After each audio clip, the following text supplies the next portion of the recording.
Tomorrow, the Rawlings Gold Glove will be awarded in the AUSL for the first time ever. And 2 of the 3 finalists are on display today. Alyssa Brito is a vacuum at third base and a pitcher's best friend. While in the outfield, Jadlyn Alchin's glove is where extra base hits go to die.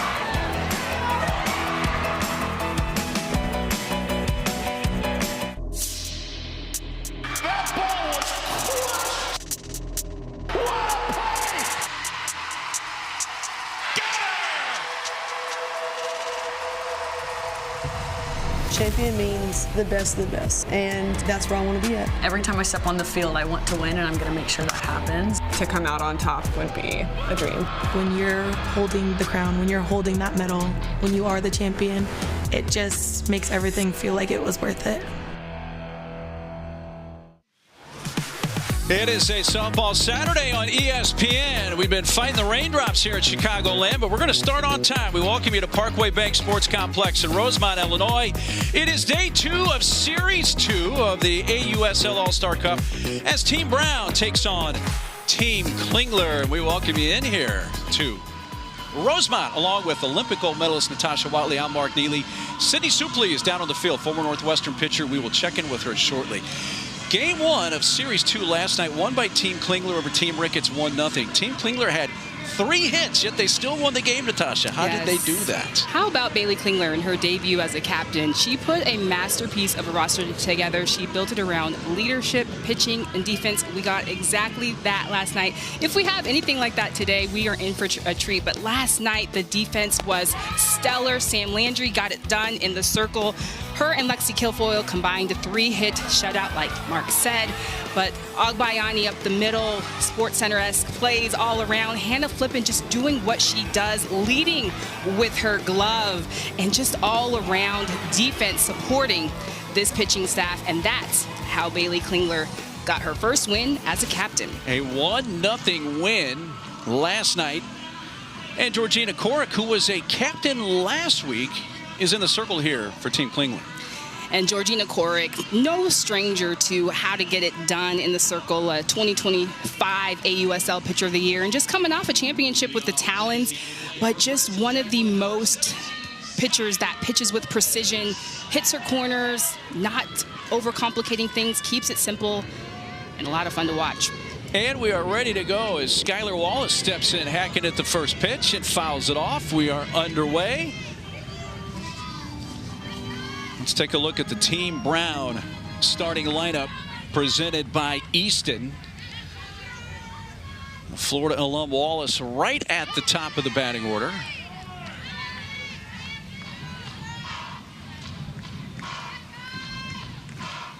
So Team Brown playing for the first time this weekend.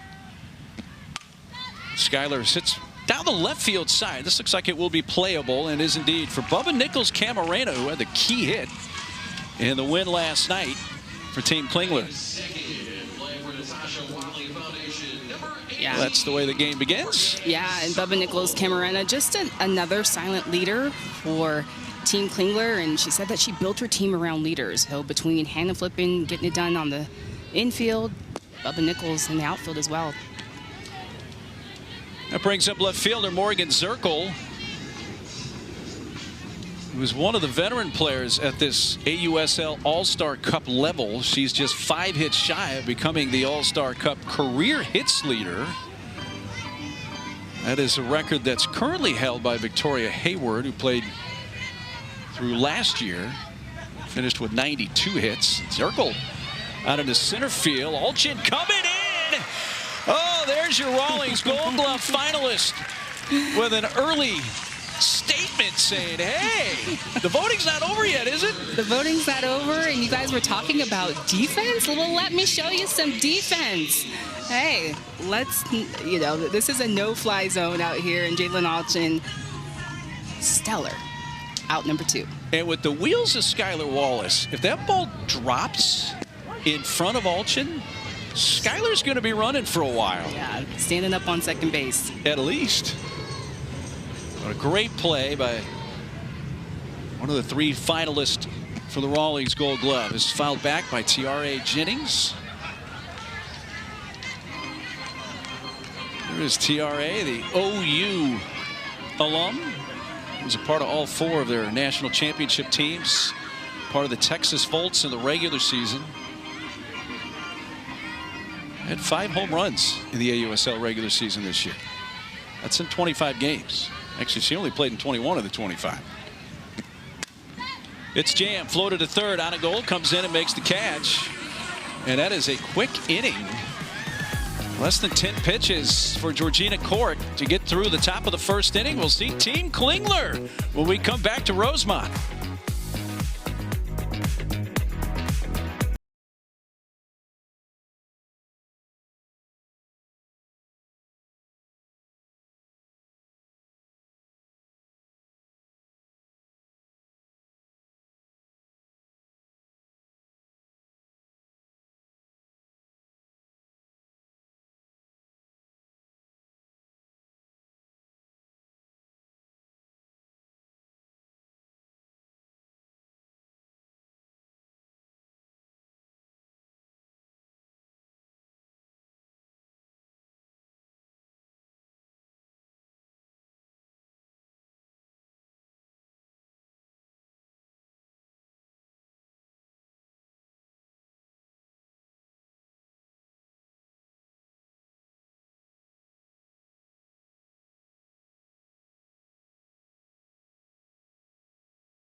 Sam Landry pitched real well again last night. Picked up the win, outdueling Carlin Pickens. Kilfoyle with a save.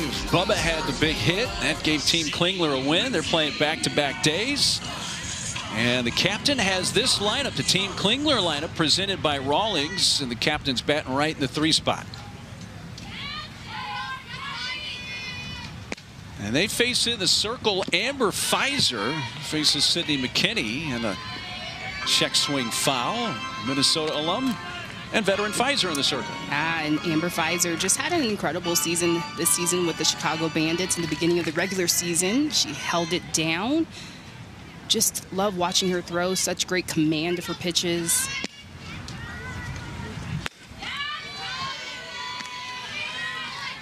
Sydney McKinney leading off, bottom of the first inning for Team Klingler. Sydney McKinney had 2 of the 3 hits in last night's win. And she picks up right where she left off. I don't know where they'd be without Sydney McKinney this weekend, the way she's hitting. And I was just going to say, just such a solid, compact swing, straight to contact. And you can tell that she is on time. Last night, she was hitting, all of her hits were up the middle. And whenever you're hitting it up the middle as a hitter, you know that feeling and how good it feels. It means you're on time. And swing is feeling good.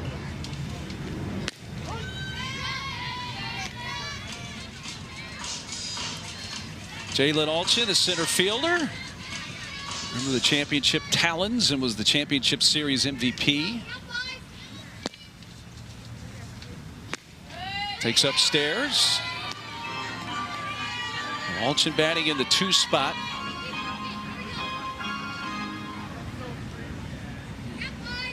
Playing center field has already made an impact on this game with that very nice diving catch in the top of the inning. Ball going to get away, and it's going to allow McKinney to trot down to second base.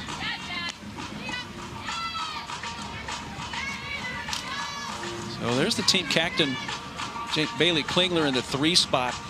Both these teams really are without key hitters, but for a very good reason, Sydney.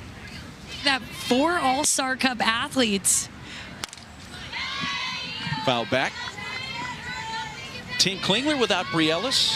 Team Brown without Megan Grant. And Sydney Supley, let me ask you, there's a really good reason why those players are absent today. The fact that 4 All-Star Cup athletes will show off their game tonight, the highest level for the Atlanta Braves Alumni Weekend, featuring an MLBX special pregame home run derby. And for captain Bailey Klingler, she said it's an awesome opportunity for other players on her team to be able to step up. And I talked to other captain Kenji Brown, who she's without Megan Grant, who is NCAA's home run single season leader. She's expecting her to put on a show tonight. She said, I would still draft Megan Grant, even if it meant I only got her for 1 day. But she did tell her, get your home run swings loose for the 3 hitters who are swinging out there tonight. Yeah, it's a Braves Alumni Weekend in Atlanta. MLBX, the co-ed home run derby. If you missed it at the All-Star game at Philly, it was tremendous because Rachel Garcia, Alyssa Brito, Tiare Jennings, Elijah Kennedy were all part of that.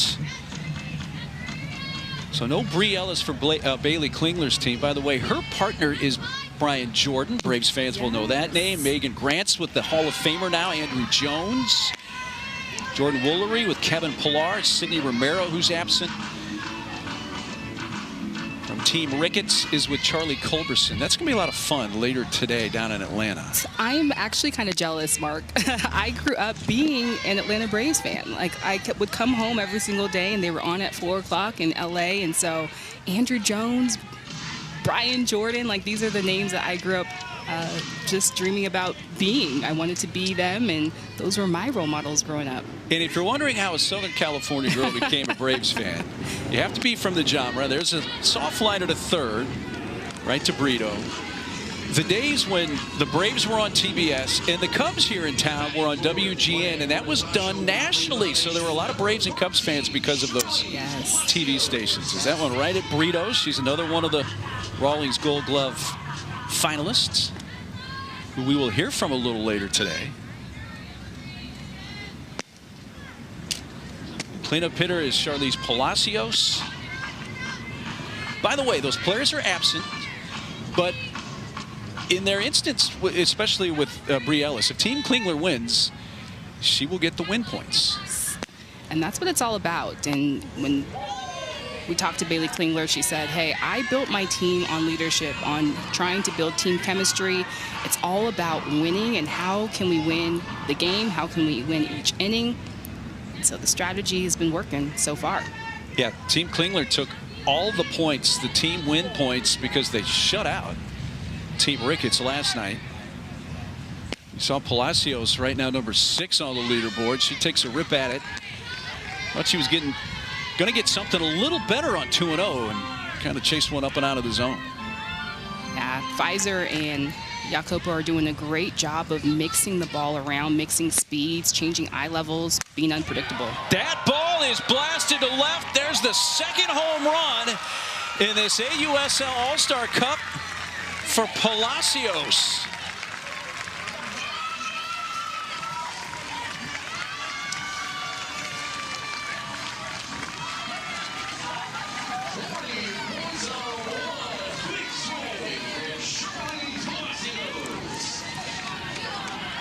How about that hack? Yeah, 2-run bomb. Yeah, Charlize Palacios, one of the most sound swings you will ever see. That is solid, and that is capitalizing on an elevated missed pitch by Amber Pfizer, but Palacios does not miss, and she gets Team Klingler up 2-0. She had a solo home run in Game 1 of the AUSL All-Star Cup last week.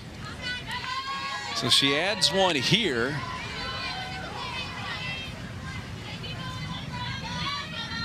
Gives Team Klingler an early lead. Bubba Nichols-Camarena, who had the key hit, a triple, and scored the only run in last night's win for Team Klingler. Yeah, and that's something to kind of pay attention to for Amber Pfizer and Jacopo is, yes, mixing the ball around well and mixing speeds, but where Amber Pfizer gets in trouble is when she starts to elevate things and leaves things hanging, so keeping the ball down is going to be key for her. Bubba pops it up right side, backing up Jennings right near the cut of the outfield grass makes the catch to retire the side, but the damage done thanks to Charlize Palacios. The Team Klingler catcher, her second home run of this AUSL All-Star Cup for an early 2-0 lead.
Welcome back into the top of the second inning, where Team Brown has a 2-0 lead after a 10-point inning. And one of the best pitchers in the game, 2025 AUSL Pitcher of the Year, Georgina Cork, is somebody who works all across the world on her craft. She just got done playing the Japan Diamond League, where she was experimenting with different pitches. She's added a drop ball into her repertoire, and she's a pitcher who's never trying to blow it by you, but rather, she told me she looks at this game like a game of chess.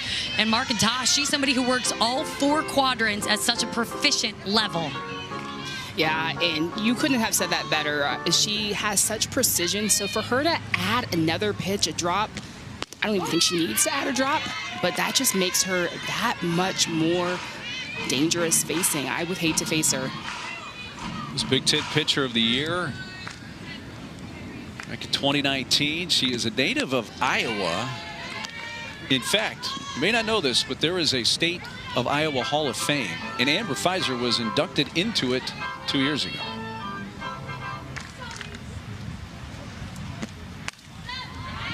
It's hit by Reese Atwood out to left field. Bubba putting that away. Nicholas Camarena for the first out. So they won the inning with the home run, and not only that, but 40 points individually for the catcher Charlize Palacios with that home run.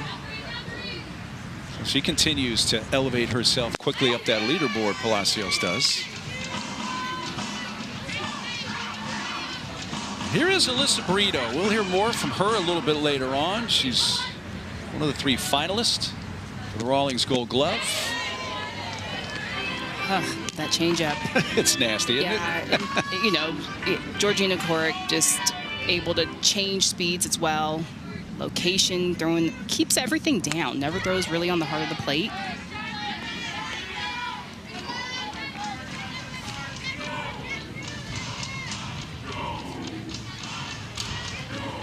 Brito, who played her freshman year at Oregon, went to Oklahoma after that. She was part of 3 of the Women's College World Series titles for the Sooners.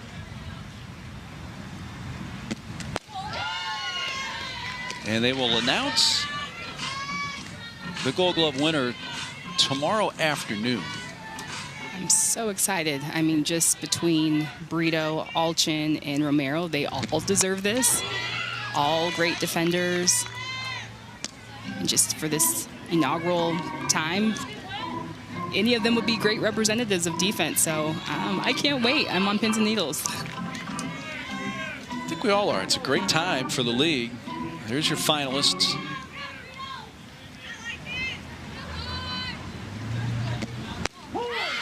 Strike 3 call on that outside corner. And Coric records her first strikeout, 2 gone. Georgina Coric, she just moves the ball all around. This is a curve outside, but you saw her going with that changeup. She went up and in, just setting up that curveball perfectly outside to get Alyssa Brito looking. Delaney Wiz fighting off the first pitch that was in on the fists.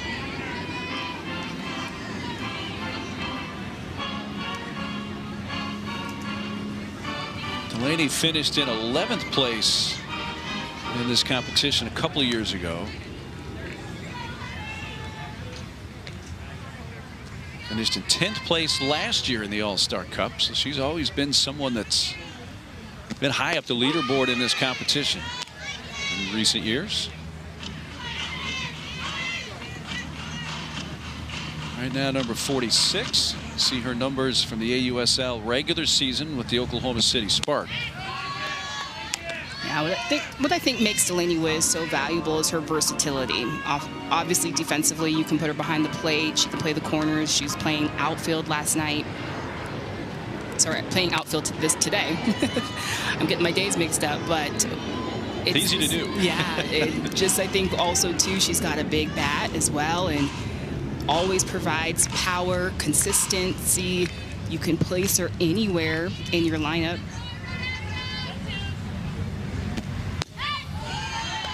Has been involved in coaching at the collegiate level. Some time at San Diego State, some at Nevada.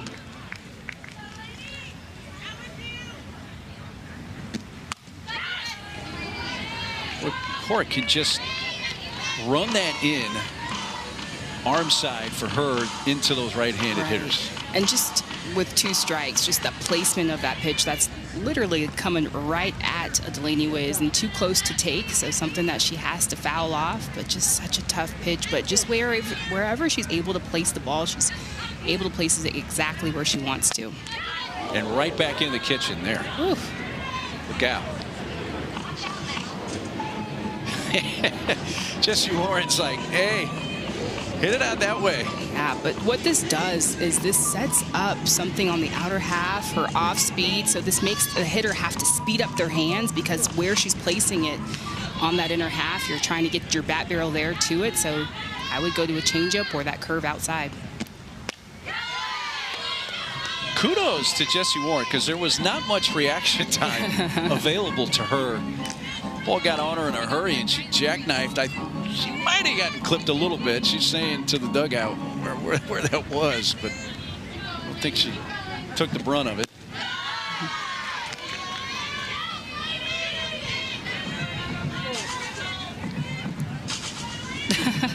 She had nowhere to go. I'm good. I'm good. Delaney Wiz has just continued to battle and work this to a full count. So even though Coric seems to be hitting her spots, Wiz hanging in. We're going to see an 11th pitch of this plate appearance.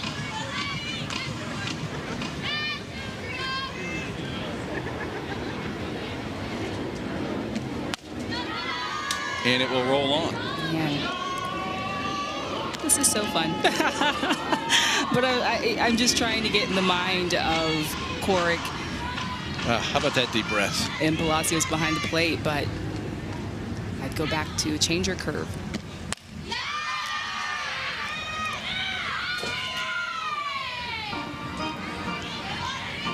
All right, have we seen the changeup in the sequence recently?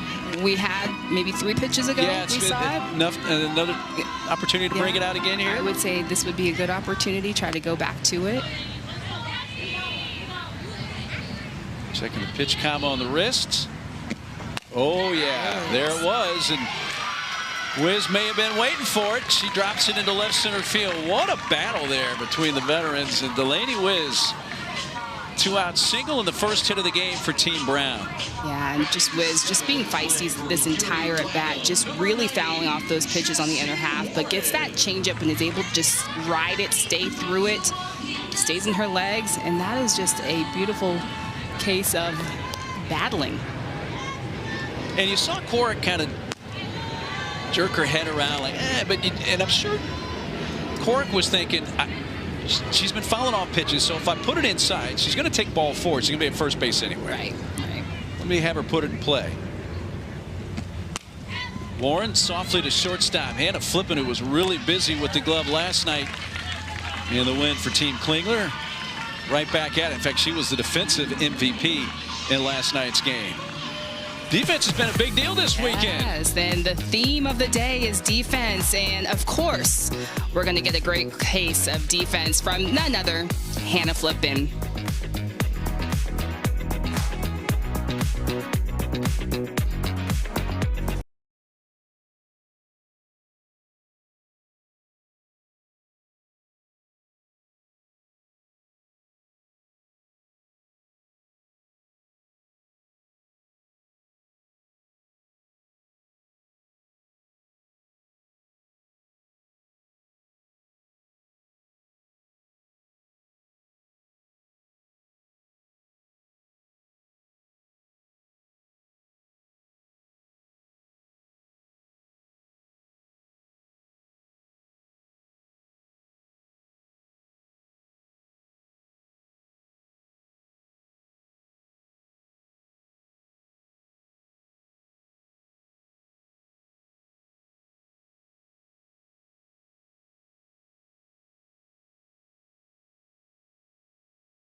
The AUSL All-Star Cup is sponsored by Dick's Sporting Goods. Nice crowd here. Always the young softball players in attendance here in Rosemont, Illinois. 2-0 Team Klingler. We go to the bottom of the second. With more on Amber Fiser, let's check in with Sydney Suplee. We'll take a look at when Amber Fiser looks down at her left forearm. That's where she has a tattoo that says, "Remember who you are." And that's the ultimate reminder. Someone who's from a small town in Iowa defied the odds, became an All-American at Minnesota. As she records her first out, she's somebody who played for AUSL back in 2017 after she graduated. Hasn't been picked up since this last year, so stuck with the game, continued pitching, was a reserve player for the regular season, and then earned her spot here at All-Star Cup. She said, "I'm living proof you can be from anywhere and playing at the highest level." Remember who you are. Marion, Iowa is her hometown, which, by the way, is a little northeast of Cedar Rapids. So the fact that I'm using Cedar Rapids as a reference, because Cedar Rapids isn't a very big town, you know how small Marion is. Yes. And I just, that story is so powerful of just remember who you are, and that reminder, and just a reminder for athletes anywhere. It doesn't matter where you come from, what you look like, you can kind of be whoever you want to be as long as you believe in yourself. And I think that that reminder is a powerful, and I love it. And a Flippen trying to shake off that foul ball that caught some of her body on the way out. Well, the first time I really got to see Amber Fiser, Minnesota was playing at your alma mater in a regional. And I want to say it was 2021. And with all that great talent playing there in Westwood, I saw Amber Fiser and I'm like, this woman belongs. Yeah, and just like such a pure competitor, right? And I think that that's also part of it too, is like she's never trying to be something that she isn't. And, you know, she's exactly who she is. She's consistent. She mixes pitches well. She's not going to overpower it by you, but just a very feisty competitor and someone who I would love to play behind. You mentioned her story. She, as you mentioned, did pitch in the AUSL regular season this year, 31 innings worth, 9 appearances, 6 of those starts, had 3 wins. And I'm sure that had to be just a great feeling for Amber Fiser to compete against that level and do as well as she did. Yeah, and honestly held it down for the Bandits, because it was a rocky start for the Bandits in the early part of the season. And, you know, they didn't really have a full pitching staff with Kat Sandercock and Lexi Kilfoyle coming back from Japan. And so she was their mainstay and led in the circle.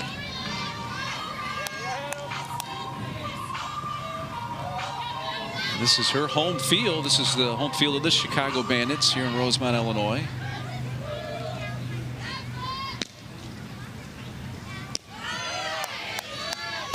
Pitch down low. It's a 2-0 lead for Team Klingler thanks to a 2-run home run from their catcher, Charlize Palacios, in the first. Home of the Bandits.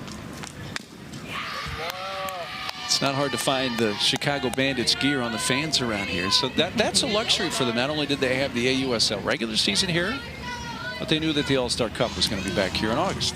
Yeah, and just always so much fan support here, even with the rain today. Everybody who still stuck through it and came out to support. Yeah, this city and this facility has played a big role in the development of AUSL softball for the years. For sure. First professional softball stadium built especially just for that. Borderline pitch, strike 3 call, and Fiser records her second strikeout. And just a case of what I was talking about with Fiser, with just the command and the control. This is in the river on the outside corner. She's got 2 strikes, so just testing and seeing what that ump will give her, and she gets the payoff here. Ilana Agbayani showing bunt. 30 pitches so far here into the second inning for Amber Fiser.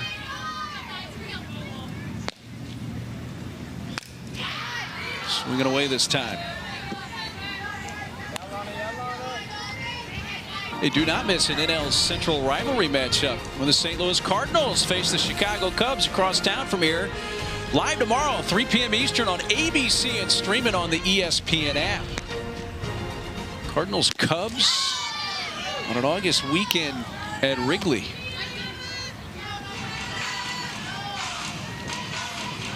Always a great rivalry. Redbirds and Cubbies.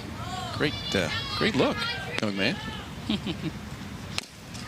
Check swing roller. Brito gobbles that up and the side goes in order. 3 up, 3 down, 4 in a row set down by Fiser since the Palacios home run. No points, scoreless second, 2-0.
Team Brown, yeah, Team Brown. Welcome, shotties. Remember, if we get a single, batting second, you center field. Well, double is. Big Bird, Carolina Blaze, first baseman. Do you know how to scuba? Scuba. And then Homer, fish them, trip out. In there. Totally. Hook 'em. Oh, mic'd up into the game. Alyssa Brito, who I guess part-time choreographer as well. Yeah, it was like all of this coordination for the singles, the doubles, the triples. I definitely played in the wrong era. I missed all of these different celebrations for all of the different types of hits that you can get. But Brito, man, I love it. What little we saw of the scuba for me was the sprinkler. It looked like the sprinkler. This is the newer version. This is the updated, modern version of the sprinkler. Is the scuba. It sounds a lot cooler than the sprinkler. I did the sprinkler as well. Yeah. So don't worry, Mark. See the leaderboard up top, updated as we move along here in Rosemont this afternoon. Mary Jacopo, the catcher. Another one of the hometown Chicago Bandits playing here at Parkway Bank Sports Complex.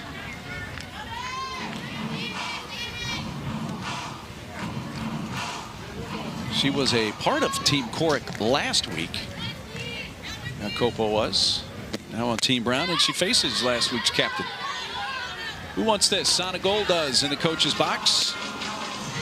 Jacopo fouls out to the third baseman.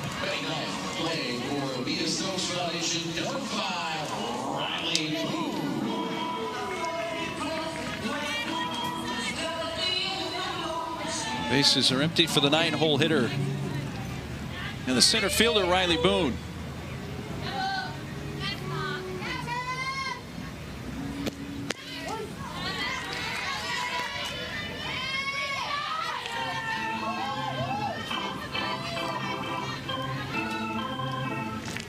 Tulsa area of Owasso, Oklahoma. Of course, she went and played at OU. Part of those 4 consecutive Women's College World Series teams and titleists.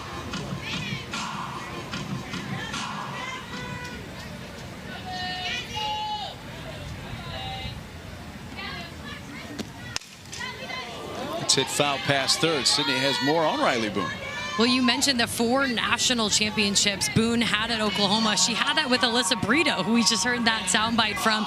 And they went to Kenzie Brown. They said, thank you for finally allowing us to play together as teammates. They played in 2 separate teams in the AUSL season, but they are training partners. They are who live together in Oklahoma, train every single day, and kept each other dedicated. So for them, it's a celebration, and they feel like they're back playing their childhood dreams together on the field for All-Star Cup. Out to shortstop, flipping. And cheating in as well with the rest of the infield with the speed of Boone. Thanks so much to the Riley Boone. Great story. And so is Hannah Flippin with that glove this weekend. Yeah, just with Riley Boone, you got to be quick. And just where you can see Hannah Flippin, where she's playing her in, respecting that speed. So making that play look easy. Back to the top of the order for Team Brown, and Skylar Wallace, who began the game with a fly out to Bubba Nichols Camarena in left field.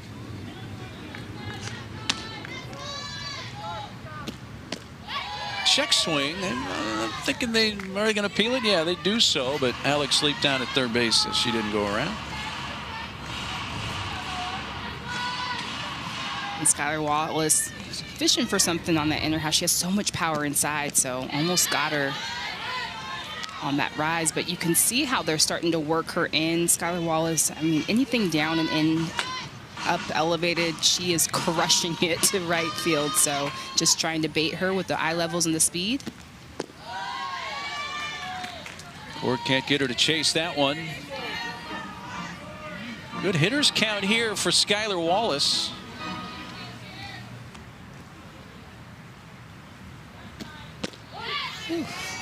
And that's what Coric can do. It's like, I'm not going to groove something to you on 3-1. It's going to be on the outside edge. If you want to go after it, go ahead. But all of that sets up that screw because you know she's looking in. And that hitter, what would have been ball 4, will go as a hit by pitch.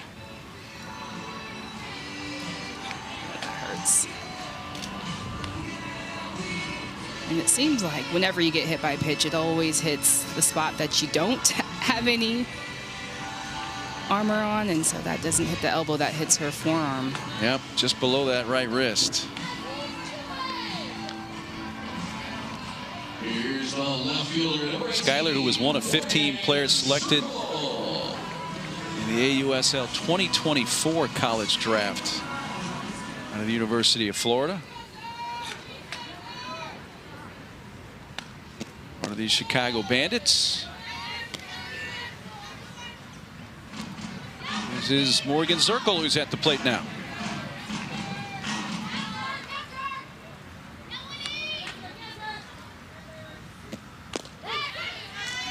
Strike on the outside edge. And just the tag team of Skylar Wallace and Morgan Zirkle with the Bandits. There was just a period in the season, especially when Skylar Wallace returned back from Japan, where the Bandits just went off, started to ignite them. That would have been a tough play, even if Flippin was able to come up with that. Zirkle getting down the line. That should be an infield hit for Morgan Zirkle. And 10 points for her. Yeah, and just why this play is just so difficult is where Hannah Flippin starts, and knowing that Morgan Zirkle has so much speed, so you have to field that cleanly. Even if she fields that cleanly, I think Morgan Zirkle stands up on first anyway. And it is scored a base hit, so 10 points for Zirkle, and a couple of two-out base runners here for Team Brown with Tiare Jennings at the plate.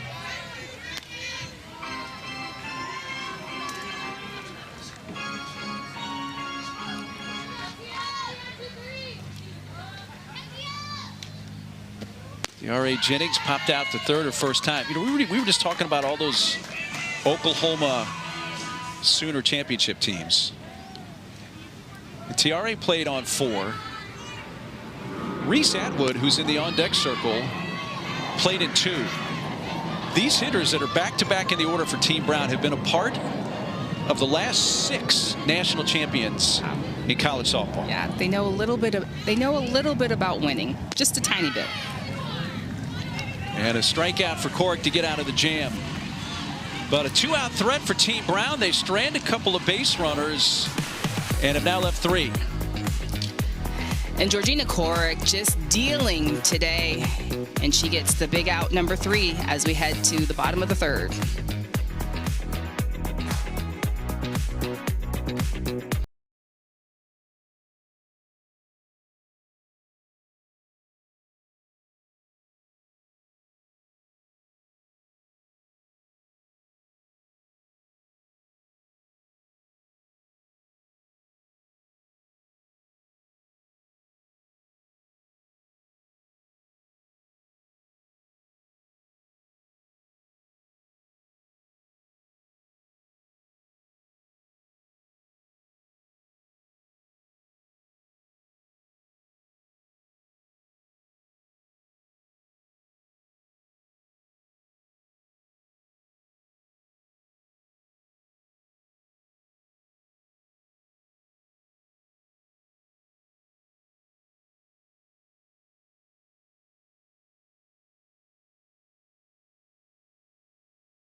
We have team rollover points here in the bottom of the 3rd of Team Klingler can add to their 2-0 lead.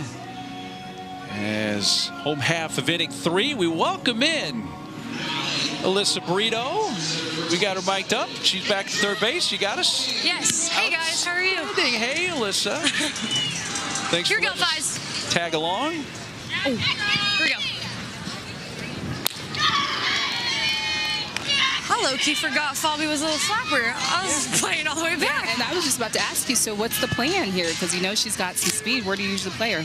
Honestly, I just play midfield, like up the line, expecting to honestly just trust my eyes and my feet to react. Like with Agbayani on that other one, I was like, oh, I'm just going to trust my angles and stuff like that. So just watching her hands. Yeah, Agbayani has a little bit more pop. Yeah. Yeah. Slap. question for you. The theme of the day is defense. I just named it that. And you're a big defender. You played short. You played third. If you had to work with the young athlete, what's the first thing you're teaching them? I think your feet tell you everything about where you're going to go and your reaction times. I think what a lot of people kind of forget about, here we go, Fies, keep working. With your feet is where it takes you to your throw. And I think for a young defender, it's all about how are your feet moving towards your target, how are your feet getting you in a position to get to the ball, with your face behind your glove, obviously. So that's two big things for me. Yeah. Oh my gosh, we're having Captain come out. So Okay. Pfizer's going to come out. If you and Jess want to have a conversation, we'll eavesdrop on that too. Okay. What are they talking about? What's going on? So you're going to be one back? Okay, I'm with you. I think with sit-up, I'm going to play like mid so I can just be in her face a little bit more. But I'm going to be aggressive too. Yeah, I got you. I'm going to stretch, so. Yeah, just let me know early. What do you need? Van? If Falby's like really quick off her jump and stuff, then I'll just go in. But I feel like they're going to sack right now, so I'm just going to be in her face. Oh, she needs a ball. Boy. Right. Bro, her pitching mask says mommy. Mommy. That's actually fine. Now pitching for Team Brown, playing for. So, Alyssa, we were, I don't know, last inning, we were talking about your relationship with you and Riley Boone and how you guys train together and how much you guys support one another. But just give us some love on Riley Boone. What's she like? Give us the insights. Oh my gosh, I can go on for days about that girl. I mean, you guys can see it. The way she plays is infectious. I think she's a very just fun, just overall crazy person. But like, it's amazing because she just brings so much light to a team. And I know everyone says that about her, but truly, I think she just brings so much to us. And any team that she's on, she's making an impact. Her voice is always something that's vocal, and she's just bringing so much energy to the outfield and just in her at-bats, everything. I love her so much, and we've gotten to play together a lot, so it's been a joy to be with her. It's been fun watching the both of you. But just talk about your time at OU, biggest lessons learned from Coach Gazzo. One second. Okay. We're probably going to sack Munt here, but we're going to be in a one-back Kenzie Brown. We're going to chase out at Okay, so I'm going to be with you. All right. Okay. Let's do this thing. Here. Goes all the way around. Yep. Around, and then Let's go. Hey, here we go. Let's go. I think the biggest lesson from Coach is just how to be a boss woman. And that's something that she was like preaching when you come in is, hey, you come in as a girl and you end up being a woman. And for me, that's someone who's bold, someone who's infectious and isn't afraid to like be who they are. And looking for bunt. That ball's hit in the air to left field. Morgan Good Zirgle job. makes the catch. That's someone that walks into a room and knows exactly who she is, and I think you walk away from that program knowing who you are, what your identity is, and who you are as a woman. And I think that's important for us, especially as people with a platform. Love that. First of all, I want to just highlight Kenzie Brown being captain and just saying, hey, I'm going to put myself in. I'm going to take the ball in this crucial moment. Good. What's it been like having Kenzie Brown as your captain this week? Yeah, she's amazing, and I think she's done a great job of leading, especially as a rookie coming in and making decisions like this. It's not easy to do, and making lineups, trying to figure out where people are comfortable playing, but also trying to figure out what's going to be ultimately successful. And I love this switch from her because I know she felt like she trusted Fies for the start, and obviously just, going through second time around the lineup, I think it's important to give a new look, and so she's doing a great job right now. Keeping the ball low and also just giving us work on defense. Good! Great job! Yes! I love that, Kenzie! Let's go, baby, good! Got two. She's so fun to play behind. Yeah, and that dirty changeup, well, I mean, this was a dirty rise that we're watching on the replay right now, but that changeup, my goodness. Oh, it's dirty, and especially with someone like her who has so much spread. She has such an effective rise ball. It just takes your eyes away and above the zone, and then she flicks a little changeup, and you're like, what the heck? So she's awesome. That wasn't in the rule book. You're not allowed to do that. Yeah. Keep working. Here we go. I'm with you. Hey, big time for you. Let's go. Yeah, 1-8. Yeah, Kens. Here we go. Yeah, D. Let's go, Kens. Good. Hey, long strike. Good job. Hey, on to the next. So talk about this last season with Carolina Blaze, your experience coming over AUSL. What was that like? It was amazing. I think the biggest thing for me that was so much fun was just the competition every single day. Like literally you're hopping on a plane and then you go play Megan Faremo and freaking just amazing pitchers and players. And so there's constant competition all the time. And I think it just makes us better. It elevates us every single day. And it's a grind doing this 2-month season. Keep working, Kens. But I think it's also really cool to be a part of something like Carolina Blaze, you know, the only team in the East Coast representing that state, and just continuing to bring softball on the map over there is amazing. And I just loved my team. It was so much fun playing with them. Like, they were amazing. Yeah, Kens, here we go. Yeah, Keep working. You were credited with 1 stolen base in the regular season this year, and it was a steal of home against Oklahoma City. Here we go.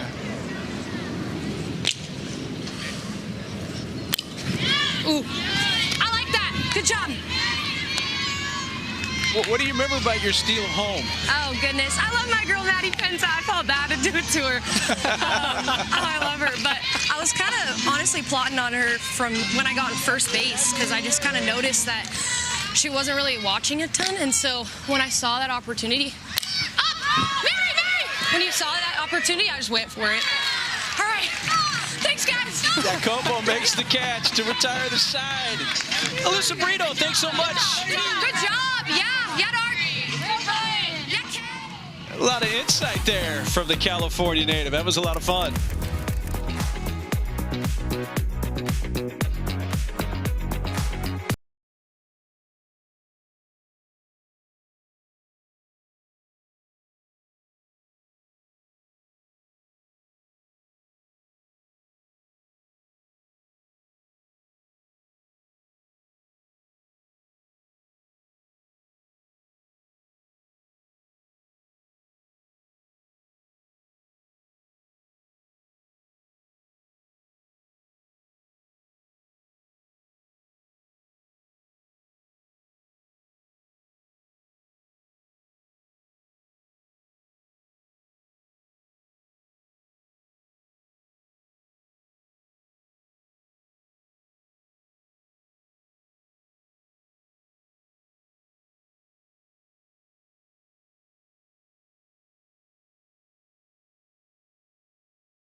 Neither team scored in the second or third inning, so those points roll over here to the fourth. So if one of these teams is able to win the fourth, it is worth 30 team points.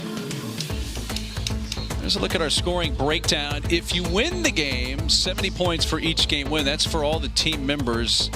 And then again, what we're dealing with here is the 10 points per inning for innings 1 through 6.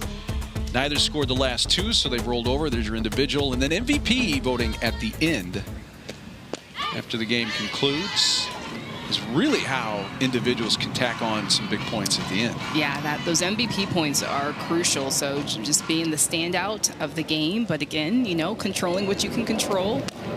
As an athlete, my mindset would be trying to think about winning the inning first and just keeping it simple, and you get awarded for moving runners over, so putting bunts down, stealing, the little things.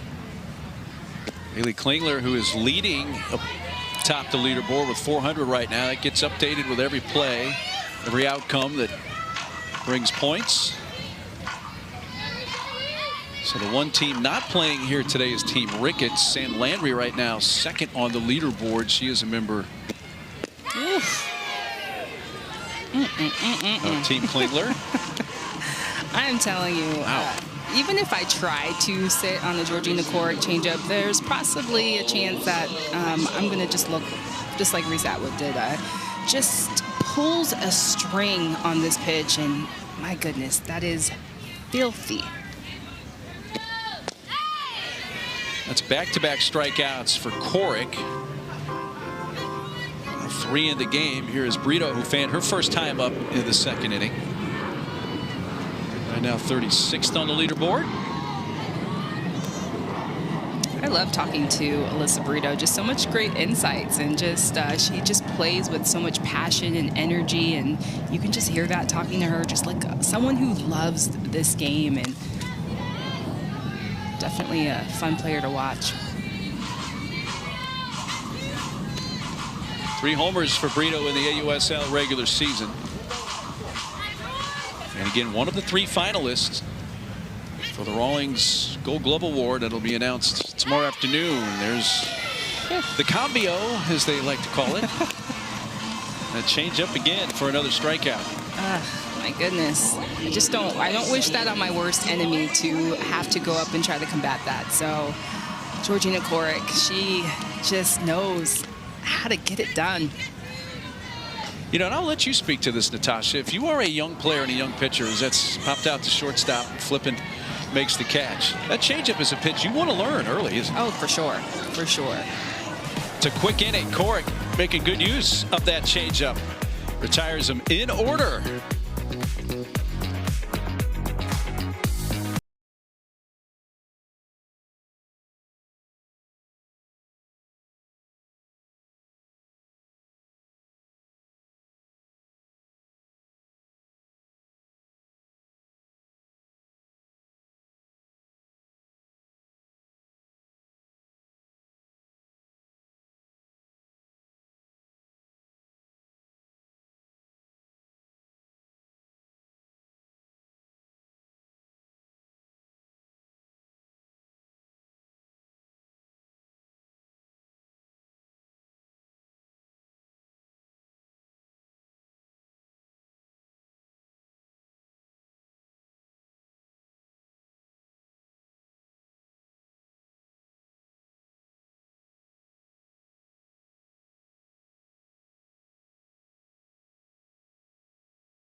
We have a first-time All-Star Cup. Nobody has had more of a whirlwind weekend than Maya Johnson, who got the call on Tuesday to join this elite 45-person roster. But what people don't know is, Maya, you were heading into a 13-hour shift as a nurse. Can you take us into that moment? Yeah, so Sam called me around like 5:30, and I go, I'm actually walking into the hospital right now to do my shift overnight. So I was working an overnight shift. So it was really quick. I worked my shift, slept that day, and then like drove here the next day. So like 24 hours of like just complete craziness.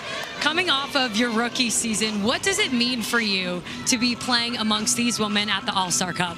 I mean, it's just incredible. These are all people that like I watched play when I was in college. Some of the people I played against, obviously, all season. So to be with the greats in our sport, it's such an honor. And Maya, I know you're a Midwest native. You grew up not far from when the Ohio Akrons played back in the NPF days. You're somebody who's always wanted to play pro softball. You made history a few months ago being the first mid-major to get drafted. What do you hope your story tells now playing in the All-Star Cup? I mean, I think it's just an example of if you surround yourself with the right people, anything's possible. It doesn't matter what level you play at or where you play at. Surround yourself with people that believe in you, believe in yourself. Anything is possible. Well, Maya, we're going to let you get comfortable, and we're excited to see you here the next few weeks. Thank you so much. Thanks, Mark. Back to you. Sydney, thank you. And before we let you go, Sydney, I know Maya Johnson was added as a result of an issue with Montana Fouts. Yes, and that is something that Maya said. It's a next man up mentality, and it's something that her entire team has absolutely embraced. And when she spoke to her captain, she said, you belong on this team. I want you here. I understand what your craft has. She's got a nasty repertoire, somebody who's got a great off-speed pitch, and also can work all levels of the zone. So she's going to get her innings over these next few weekends. A big opportunity for her. So Montana Fouts out with a lower body injury and is not expected to pitch again in the All-Star Cup. Yeah, and just what a long season everybody has had. And so I love that Maya Johnson was ready when she got that call. But heading into a 13-hour shift, I mean, just the whole dynamic of all of these women and just what they're doing in the offseason and just actually who Maya Johnson is incredible. And being able to say, hey, I'm going to go put my softball hat on and go back out there and finish up a season. She was such a big story in college softball this past season in her senior year at Belmont when she won 28 games, an ERA well under 1, had almost 400 strikeouts in like 215 something innings. Had a 19 strikeout game against Evansville. She was a big story. Softball America made her pitcher of the year. She was a top 10 finalist for the USA Softball Collegiate Player of the Year. 3rd overall selection in the AUSL College Draft. Oklahoma City Spark. And I think what's so impressive about Maya Johnson is just what more specifically the type of pitcher she was in college and just all of the adjustments she's made in the pro league. Predominantly was a rise ball pitcher, came to the pro league knowing that a lot of these big hitters, anything you elevate, they're going to take it out. So she's started to work more on keeping the ball down, using her curve, screw, throwing more down in the zone. So just her coachability, her ability to make adjustments and continue to develop, get better. It's been impressive. Bubba Nichols' Camarena jammed, and that went off her body, rolled into fair territory, but a foul ball.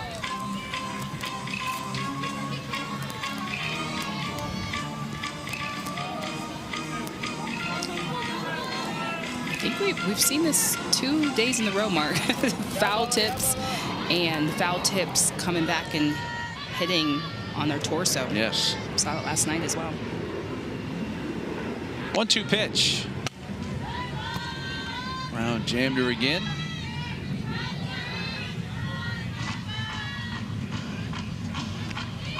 Bubba's been a big part of AUSL softball for quite a while now.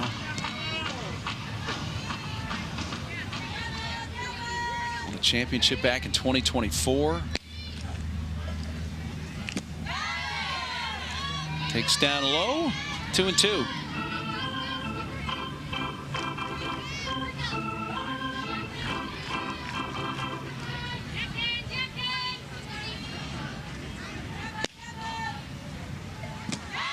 Full count on Nichols Camarena, who earned her bachelor's degree and master's from UCLA.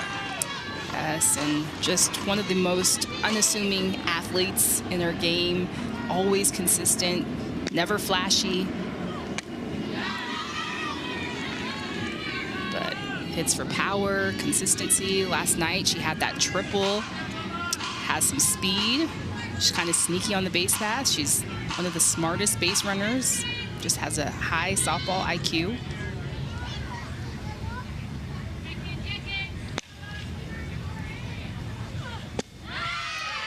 And ball 4 outside, very close pitch. You see the reaction from Kinsey Brown, hands on her head. Well, that is back-to-back walks to begin the inning. Hey, don't miss any NWSL action. You can tune in to women's sports tomorrow at 9 p.m. Eastern for Angel City versus Washington Spirit. You're on ESPN as well as Disney Plus and the ESPN app. Anna Gold shortens up, but that will work just as well as a bunt. The pitch winds up getting back to the screen.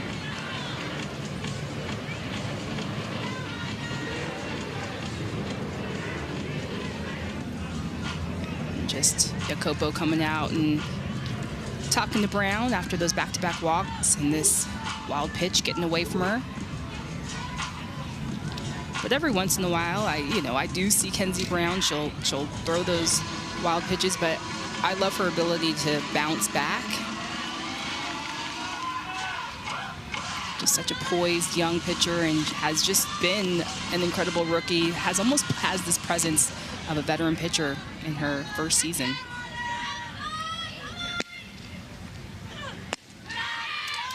Big chance here for Team Klingler on a couple of different levels. One is You got 30 inning points, win points out there if they can score. And also trying to add to a 2-0 lead. Off speed, nice change from Kenzie Brown for a strike. That changeup is also equally as dirty as Corrick's as well, and just her ability to throw it in any count, how comfortable she is with it.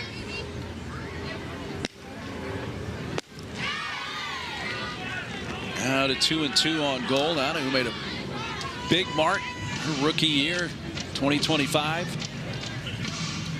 Was the AUSL Rookie of the Year, made the All-Defensive team. Hit well.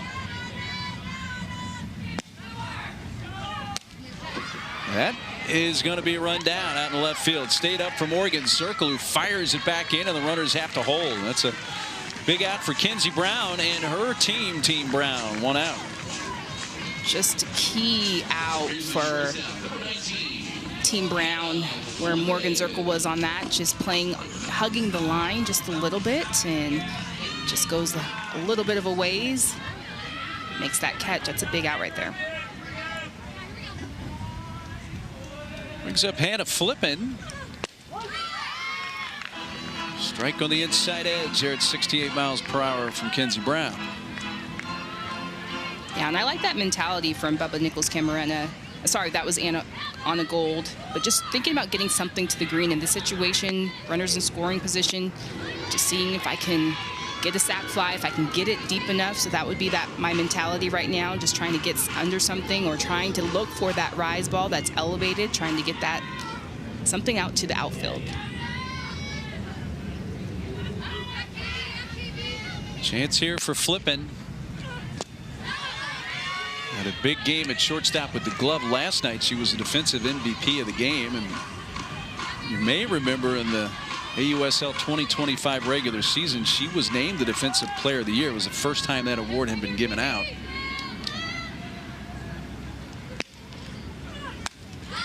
Fights it off, and now it's 2-2.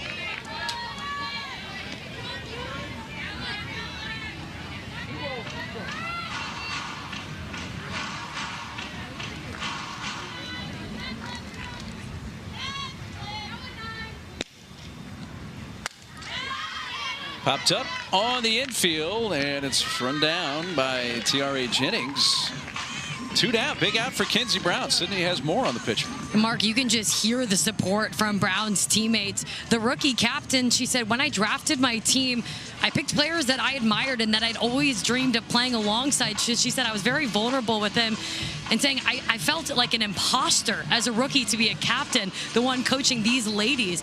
And they reminded her she belongs and that she deserves to play at this level. So I could hear Alyssa Brito, when she got a little bit of trouble, her and Skylar Wallace kept saying to Brown, you belong. This is your moment. You're our leader. And you watch the way that she stepped up for her team, getting 2 huge outs.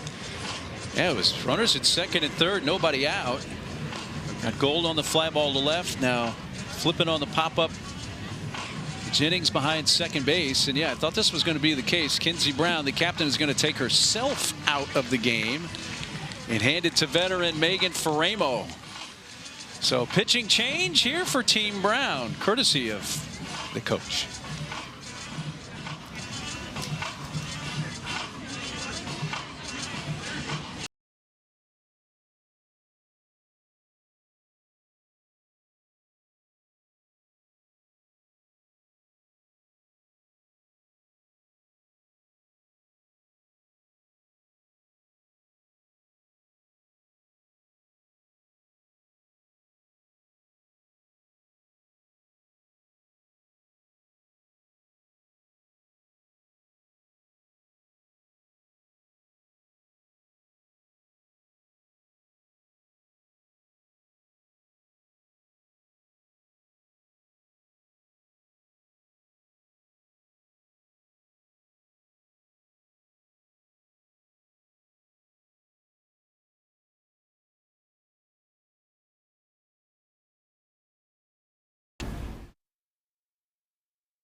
was the celebration? Was it cool? It was so fun. I'd say a decent amount of people showed up, so it was fun being able to celebrate with the community and just like have people show up like in Talon gear too. It was fun.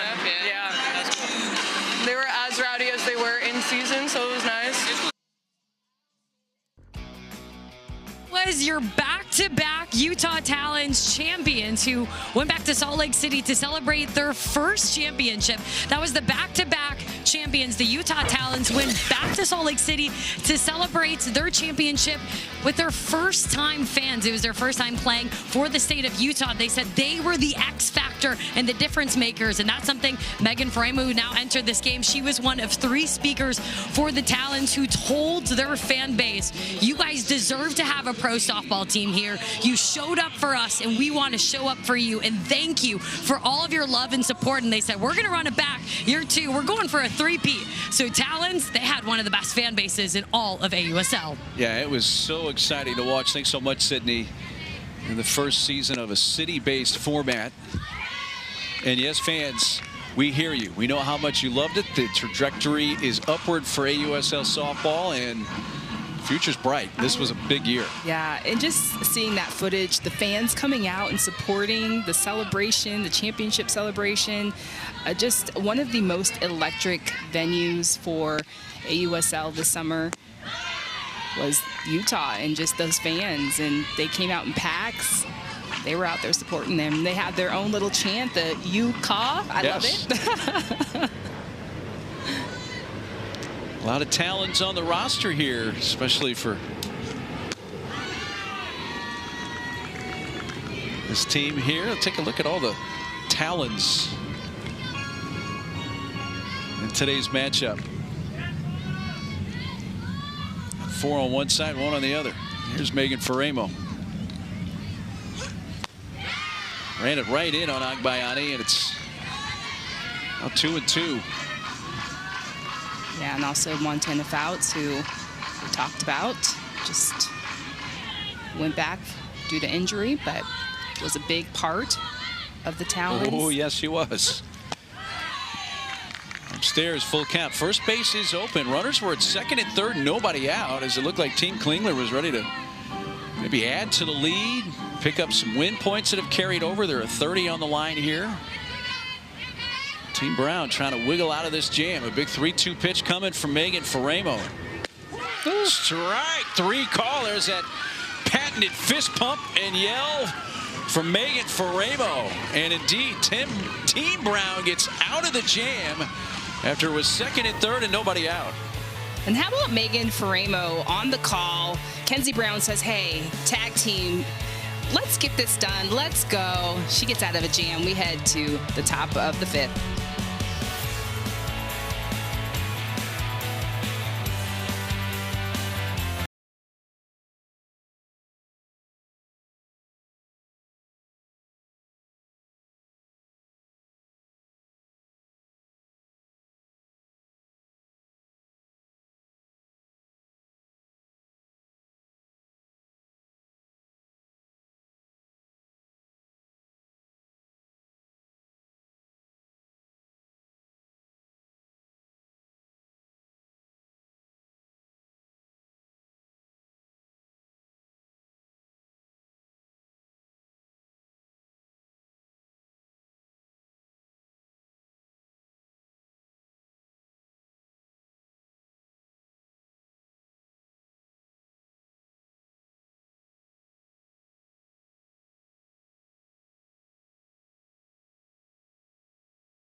We got time. Hey, timeout, coach. Just a second first.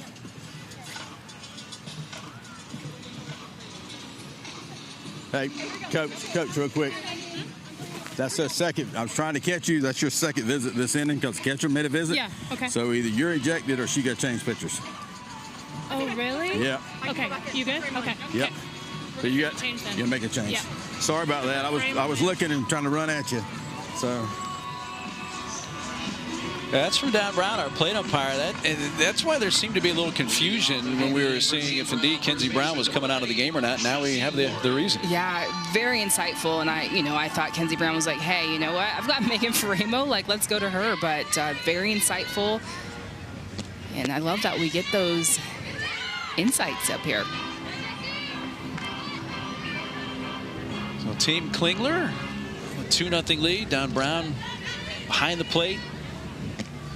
All mic'd up, out to left field, ball fading, but the shortstop races out, and she covers a lot of ground. Hannah flipping, and they retire Jessie Warren, 1 out in the 5th. I know, so it probably looks so simple, but these little blue pits and just knowing where your left fielder is, and as an infielder, knowing that you have to go back hard. I said this yesterday. I can watch Hannah Flippin play shortstop. I can watch her field ground balls. I can watch her just defend all day long, but that's a fun little play and a heads-up big play knowing that you've got your left fielder playing a little bit deep, covering a lot of ground. She does indeed. And I was looking into some raindrops. It started to rain again. It was raining prior to the game and then quit at one point. Now light rain. Hopefully it doesn't get any harder than it is. Mary Jacopo 0 for 1, and the youngsters dressed appropriately, or at least yes, have some cover. Yes. But they're hanging out and supporting, staying here.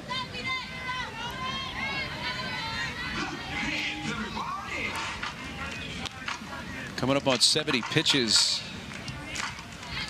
Or Georgina Korick in the circle for Team Klingler.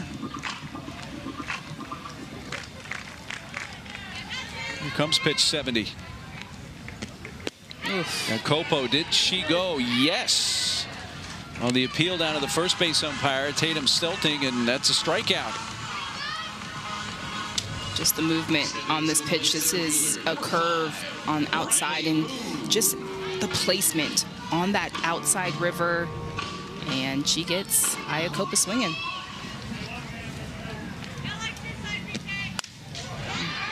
And past the drawn in infield. And Riley Boone has a base hit. Ends a string of 6 in a row set down by Korick. And Riley Boone can't help but just be herself, and that's one of the great things about her. Yeah, I'm not sure there's an athlete that has more fun than Riley Boone, but a clinic here for a hard slap, first pitch, change up, barrel out in front. But it's a celebration for me, the celebration dance at first. We had her mic'd up in the first game of the All-Star Cup last week.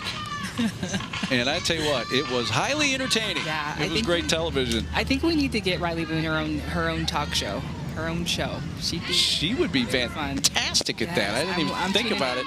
I'm tuning in because she's just, I don't even know like what's going in her. Well, now we do know what goes on in her mind, but just so funny and a lot of fun. Top of the order is Skylar Wallace. She represents a 2-out chance here. Team Brown trying to get on the board. Tying run, potential tying run at the plate with 2 outs. Oof.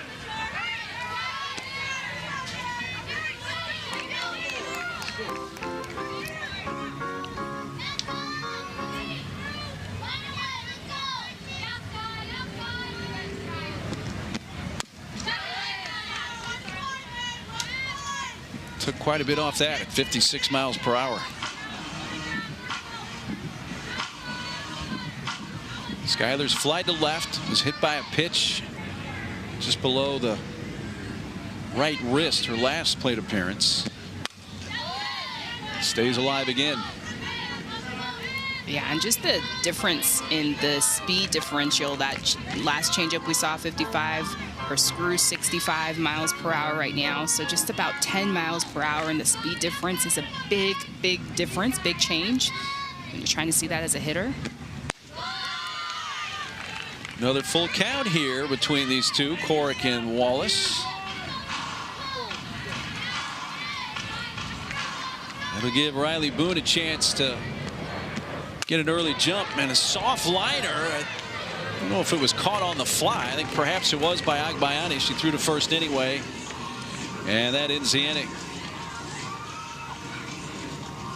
So base runner left on. That's now 4 stranded by Team Brown. They've had a few chances against Coric, but she has been up to the test and get some help from the defense as well.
Welcome back into All-Star Cup here in Rosemont. Team Klingler up 2-0, 40 points on the line this inning, and they put in one of their best closers, Megan Faremo, who last half inning was journaling. And I said, Meg, what are you journaling about? She said, my focus today is 2 different things. Number 1, it's how intent can I be in every single pitch, and then it's my execution. She said, after I release the pitch, I tell myself in between pitches, did I execute it? And it's either a yes or a no, and then I move on. End of story. There's no bringing emotion in. I'm just here to execute for my team today. Sydney, the journaling that she does, I mean, this is not something new with Megan Faremo. She's done this for a really long time, hasn't she?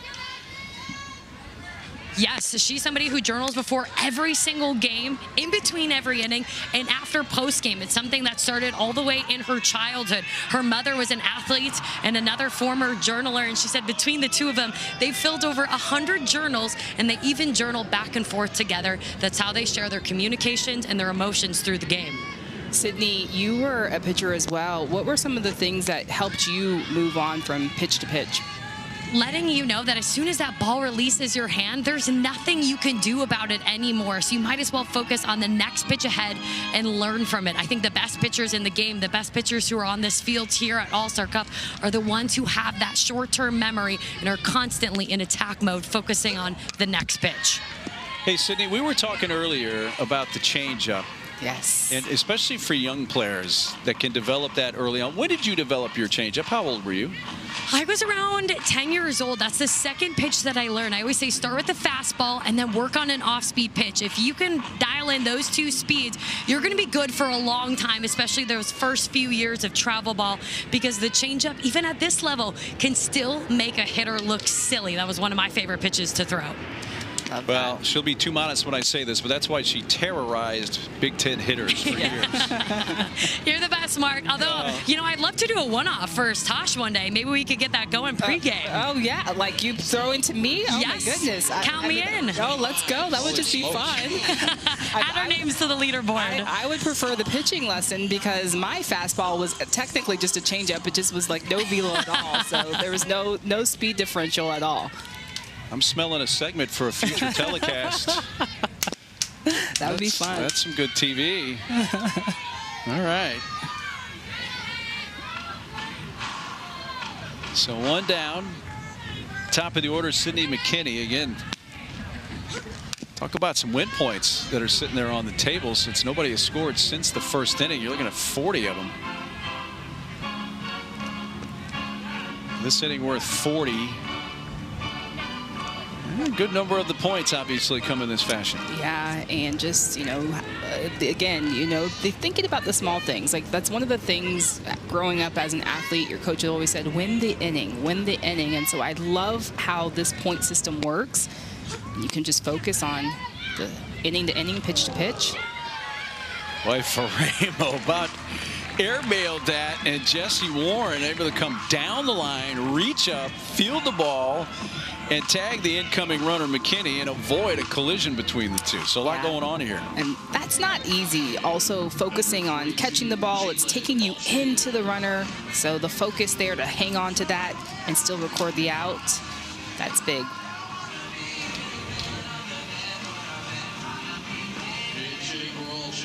Might have gotten that glove hand a little twisted. You can see her flexing that left hand. Here's your leaderboard up top.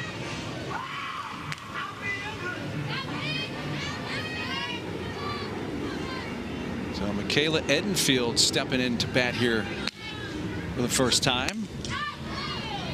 It's popped up out in the shallow center field, and Skylar Wallace goes out to make the catch. So Edenfield, her first time up, going after the first pitch. And those inning points are going to roll over again as we'll go to the 6th, 2-0.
So the theme of the day yesterday for Team Klingler was pitching and defense, and they have brought that into today.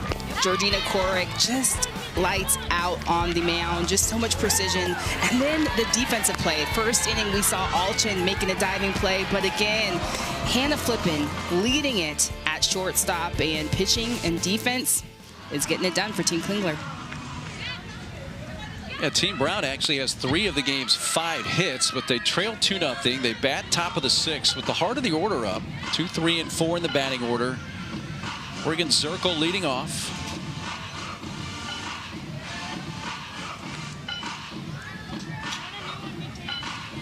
Jennings will bat second in the inning. And Atwood the cleanup hitter after that. So some big bats coming up here for Team Brown. Move to the top of the 6th inning. Again, inning win points have rolled over. This is worth 50 right here.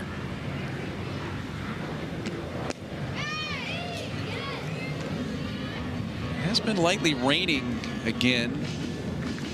So everybody trying to keep the vital areas dry.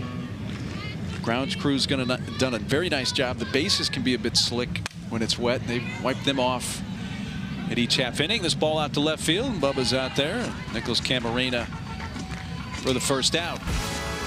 Well, do not miss this week's action-packed Women's Sports Sunday. You can watch Indiana face Atlanta at 5 p.m. Eastern, and Portland will take on Phoenix at 7 p.m. Eastern on ESPN, Disney Plus, and the ESPN app. Fever, Atlanta kicking that off. WNBA Countdown 4:30 Eastern. Well, looks like Cork is going to hand it off, and Lexi Kilfoyle, who finished out last night's game for Team Klingler, is going to come back in here with 1 out in the 6th. And Georgina Cork, just an incredible performance, and just going back to business like she usually does. It's just her pitch mix and how she's able to put the pitches where she wants. That changeup, that is the neutralizer. That's the thing that gets it done for her always, something that she can always rely on. And what a day for her. 5 strikeouts on the day, no walks. And hands the ball over to Lexi Kilfoyle. And Lexi Kilfoyle, also a pitcher of precision, keeps the ball down. You can see her tunnel, her drop, her change. Just very deceptive, a lot of movement, a lot of control. She picked up the save last night as she worked the last 2 1/3 innings, allowed no runs, 1 hit. With no walks and a strikeout, she threw 31 pitches, closing out last night's 1-0 win. Yeah, and came in and shut the door for Team Klingler.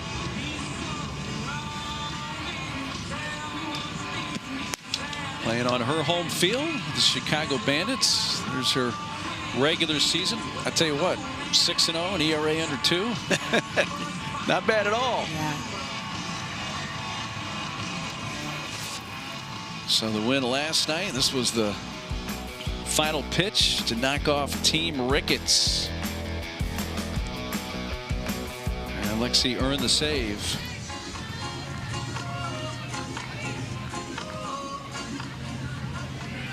So Tiare Jennings is the hitter. 1 out, bases empty, top of the 6th. 2-0 Team Klingler. All the runs scored in the bottom of the 1st inning. Charlize Palacios' 2-run home run, which was 40 points for Palacios for hitting the ball out of the ballpark. Her 2nd of the AUSL All-Star Cup. That's where Lexi Kilfoyle is going to live a lot down low. Yeah, she lives in the bottom of the strike zone. You'll rarely see anything up. It's just that heavy drop, so it's more of the movement that's killer for hitters to try to catch up with. Third base, backhand, Gold, high throw, tag, safe. Klingler had to come off the base, and it looked like a good call in real time that Jennings was able to sneak in, and there's a base runner. Well, she wants to use one of the challenges here. Yeah, using one of the challenges, but also to remember too, here it's starting to rain, so that ball is a little bit slippery. So as a defender, you got to think about trying to grab a seam if you can, but still think that they may have had a chance to get her, but that's making me think that she got in there, Tiare Jennings. Not much to overturn that. Nope. I don't think that's going to be overturned. Yeah. In fact, if anything, the call should be confirmed. Yes. But you have 2 challenges.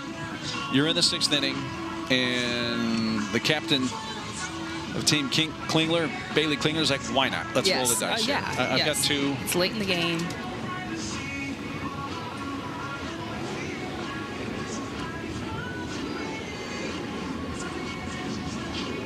So when you see the orange base, which is usually the base you're going to see him go to, this is exactly the type of play that you can go back in and touch that regular white base. So as a runner, you can adjust to where the defender is. So if the defender goes on the outside, you can go on the inside. So it was reviewed. It was confirmed on the safe of Tiare Jennings, as we anticipated. So an error, first of the game charge to Team Klingler, and it allows Reese Atwood to represent the tying run here.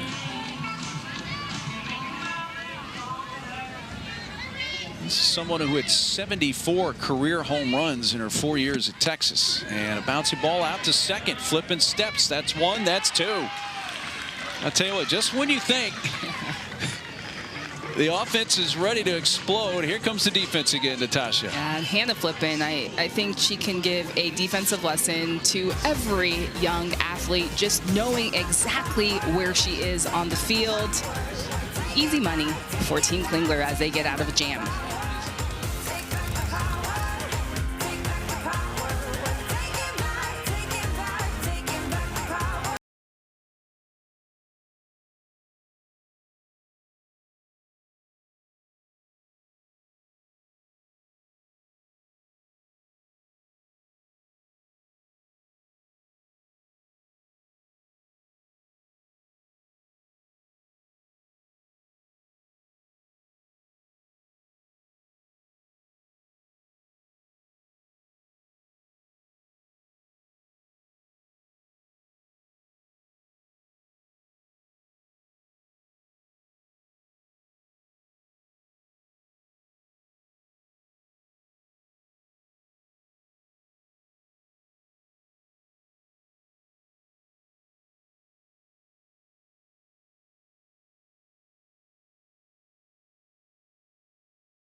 AUSL All-Star Cup, presented by Dick's Sporting Goods. Back here on this Saturday in Rosemont, Illinois. Team Klingler, a 2-run home run in the first. And they have a 2-0 lead as they bat in the bottom of the 6th inning. Now, it's been a wet day here in the Chicago area. A little bit of rain falling right now, but fans and players making their way through. We head into the bottom of the 6th, and more opportunity for Team Klingler since the first inning. Nobody has scored, and points have just been rolling over the win points. And you have Bailey Klingler, who right now is atop the leaderboard with 400 points at the plate. Slow ground ball out to second base. Hiddings making the play, and that takes care of the team captain.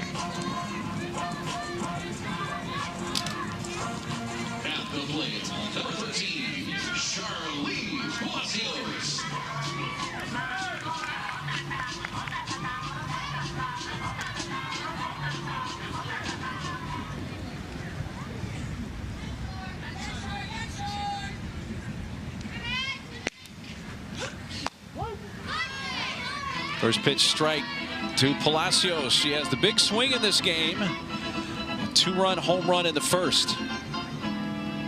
These are battery mates.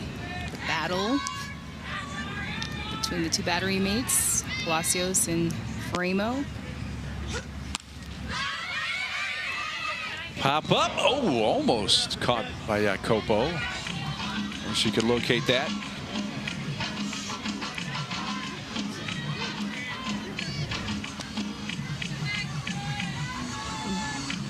Looked like Jacopo was trying to get her helmet off, but couldn't get it off fast enough. Just lost that ball. We got that mask, the gear. Another foul ball.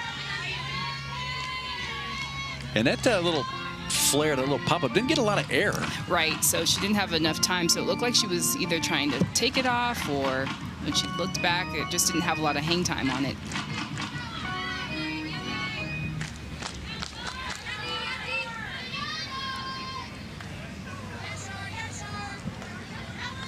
Here's another 0-2 pitch from Megan Faremo.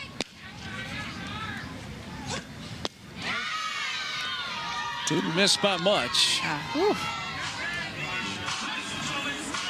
Let's take a quick look at today's play of the game presented by Mizuno, the official ball and helmet of the AUSL. And that's all the scoring right there. That 2-run homer in the first from Charlize Palacios. Just a beautiful swing. And that was strike 3. It popped out of the glove of Jacopo. It took a moment for Palacios, I think, to realize that, and then she took off. So it's a strikeout, which is completed on the throw down to first base by Jacopo. Jacopo doing a good job of just staying with this. It's called strike 3. So hanging with it.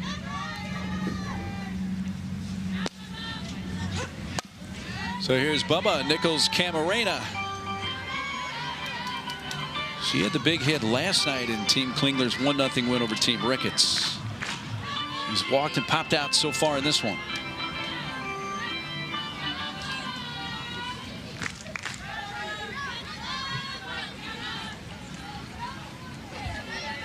Team Klingler will finish their playing schedule for Series 2 with this game here, but Team Brown will play once again tomorrow, taking on Team Ricketts. Yeah, and Team Ricketts looked good last night. It was just a matter of getting the bats together. And, I mean, I guess you're going against some great pitching with Sam Landry and Lexi Kilfoyle last night, but just trying to get the swings and get the run production going.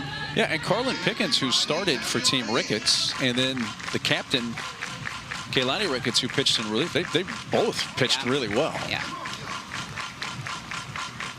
Playing the best of the best here. There is just, honestly, there's no breaks in who you're facing pitcher-wise, hitter-wise. So you've got to try to find your break somewhere. Yeah, the margin for error is so minute. Yeah. All in 2 strikes. Couldn't hold up. Great pitch by Faremo. A strikeout at Nichols Camarena. And Faremo sets him down in order. This game's going to go to the 7th. And another 1-2-3 inning for Team Brown as we head to the top of the 6th.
Well, pitching and defense has been the key for Team Klingler last night. And it's been more of the same here. Final 3 outs available here for Team Brown, down 2-0. As we go to the top of the 7th inning on this Saturday. Rosemont, Illinois.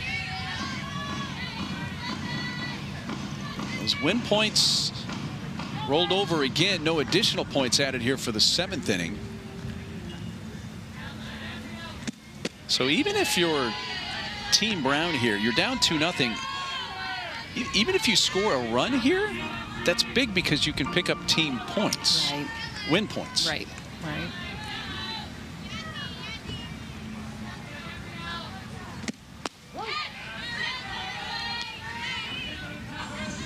Two balls and a strike.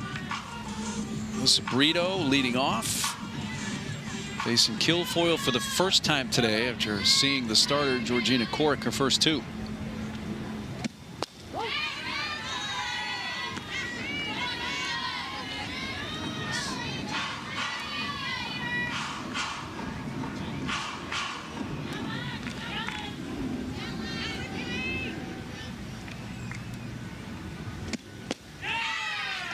And there's a swing and a miss, strike 3.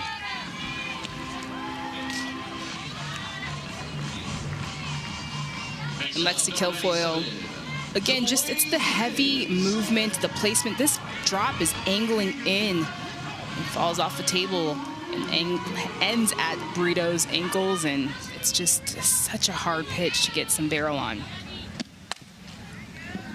Out to third base on a goal in the dirt. Klingler can't come up with it, and there goes Wiz all the way to second base. Slide safe as Wiz almost came off the bag. We got the right hand back in there, and here's life for Team Brown. And this is what you want if you're Team Brown. You just need a little bit of life. Just trying to put the ball in play, trying to make this Team Klingler defense make plays. And Delaney Wiz gets something going. She's standing on second, runner in scoring position. Tied run at the plate. And that is Jesse Warren, who's at the plate. Soft ground ball into center field. The throw comes in from Alchin, and they stop Wiz at third base. So now the tying runs are at the corners. And under the circumstances, you're down 2. Don't want to risk the out at the plate there. So the stop sign went up. Wiz put the brakes on at third. Yeah, and definitely Delaney Wiz, not necessarily a speedster too. Alchin fields this cleanly. She's not playing too deep. Obviously, runner on second, so she's playing with runners in scoring position. And so I like that call. So now you've got still some big bats coming up. Runners on first and third.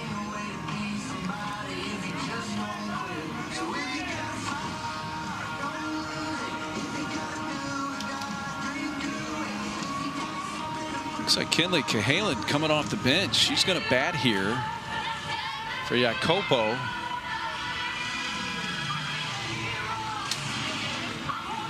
So tying runs on base here for Team Brown here in the top of the 7th.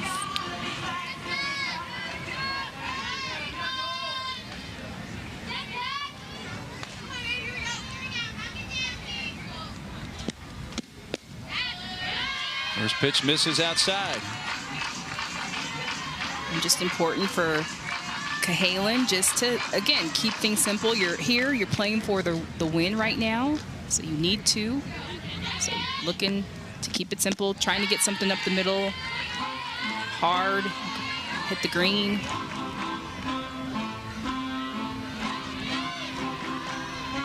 Kinley Cahalan off the bench here for Team Brown. Big spot here, 1 out.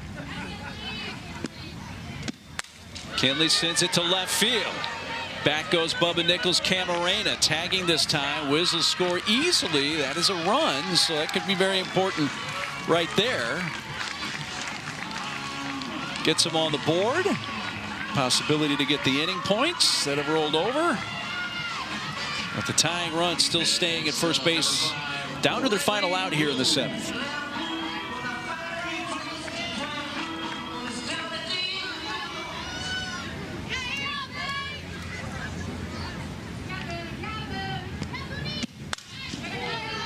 Now Riley Boone with her speed bunts it foul.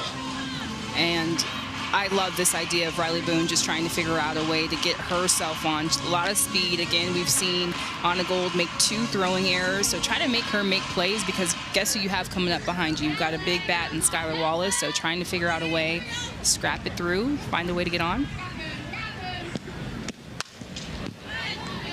Quickly 0-2, but as you said, it's Riley Boone thinking, let me get on, extend the game, and get the top of the order up, and we'll take our chances. Right.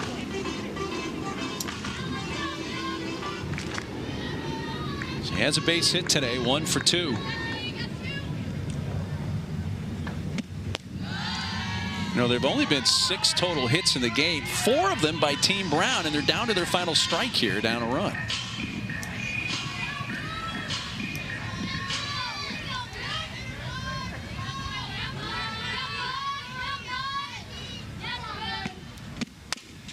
Towards third, foul.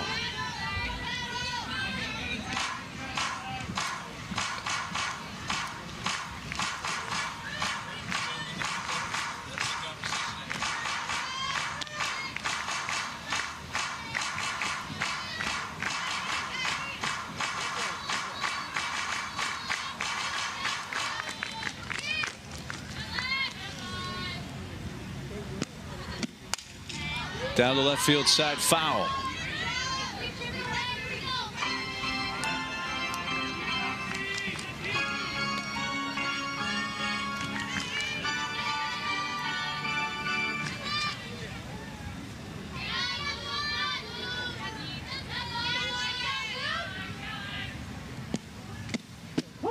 Strike 3 on the inside corner.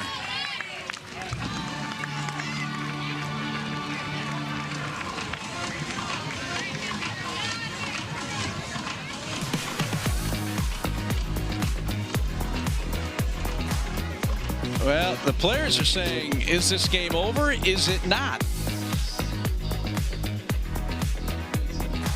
There were points on the line. They're looking up to the press box here. Since they scored, you have the rollover points. And right now, confusion is raining down.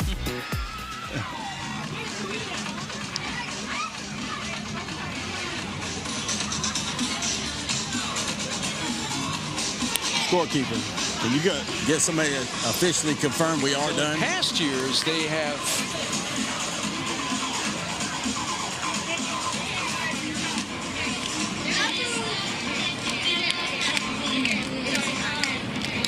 all right, there's the handshakes. The players are saying it's over. Hold on a minute, just because I'm trying to confirm this. I'm not walking off and coming back. No, I hear you. We did our pregame orientation, and they're like, did you? Okay.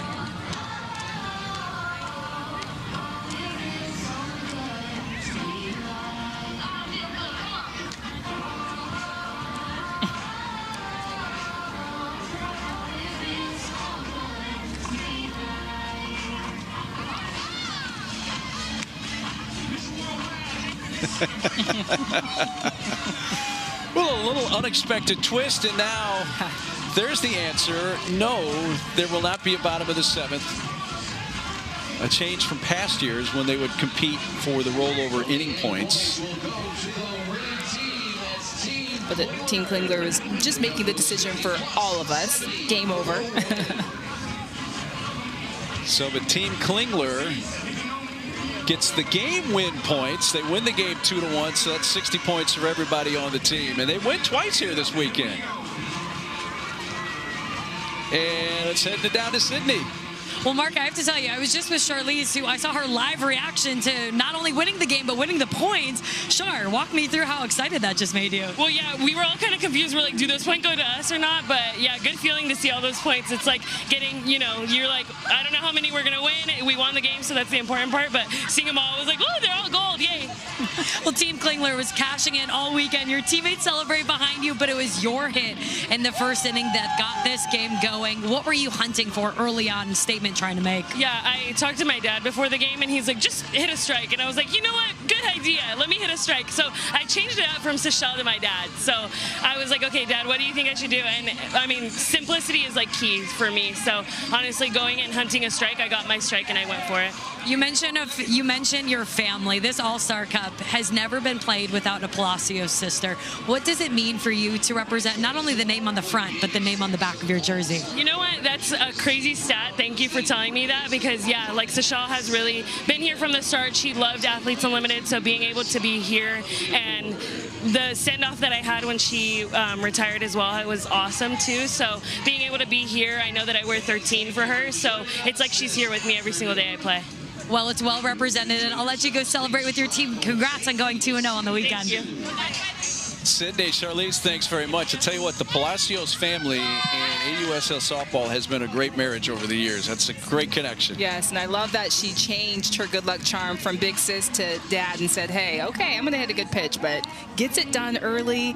It's the 2 runs. That's all that Team Klingler needed, and the defense and the pitching coming through again. So Bailey Klingler as team captain for the first time this weekend, and her team goes 2-0. Yes, and just breaking the I guess, I don't know if it was a curse from last week, only 1 win for each team, but goes undefeated with 2 wins this weekend. Well, when we look at the leaderboard, Bailey Klingler is right near the top. We might see her as a team captain again next week. One more game tomorrow. Team Ricketts, Team Brown. You see where you can watch that at 7 Central, 8 Eastern time. It's been fun. Thanks so much, Natasha. Thank you. Natasha Watley, Sydney Supley, our tremendous crew. I'm Mark Neely. We appreciate you sharing this with us on this Saturday from Rosemont. Till next time, good afternoon from Chicagoland.